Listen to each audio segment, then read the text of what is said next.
In the aftermath of a tense summit, trouble brewed as information emerged from an airbase in Edmonton. It suggested that the departure time for a critical U.S. delegation had been moved up, signaling urgency and perhaps desperation. The following morning, President Trump, with a curt demeanor, announced in the press corridor, "We will reach an agreement with Canada, but we will not be delayed." This statement hung heavily in the air, prompting a slew of unanswered questions from journalists. Most notably, they wanted to know if tariffs would spike even higher that Monday. Meanwhile, Canadian Prime Minister Mark Carney was busy crafting a tightly worded, yet forceful statement. Rather than issuing an overt threat, he hinted at potential violation files headed for the World Trade Organization, alongside promises for credit insurance and export incentives for Canadian producers. His message was clear: if the U.S. did not retract its demands within 60 days, Canada would adopt equivalent customs practices and strategize the diversification of supplies. As translation teams worked diligently on the statements in multiple languages, the outside atmosphere was charged.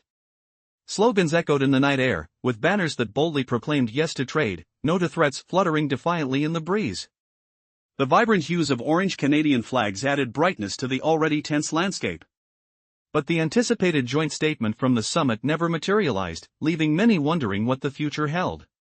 During the final dinner, Macron, von der Leyen, and Carney faced the press together. Macron asserted, "Anyone who uses protectionism as an excuse is not protecting free markets but merely succumbing to short-sighted populism." Meanwhile, von der Leyen lightheartedly warned the U.S. as she remarked, "If your supply chain stops with the mere push of a button, then you aren't competitive."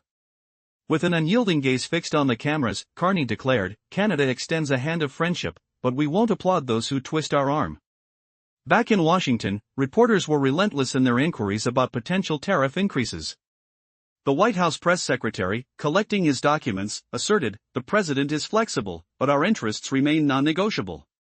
This moment signified a seismic shift in the already shaky foundation of the North American free trade landscape, with escalating tensions threatening to unravel years of complex agreements.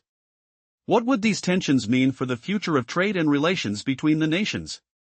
All eyes focused on the unfolding drama as murmurs of conflict reverberated throughout the continent.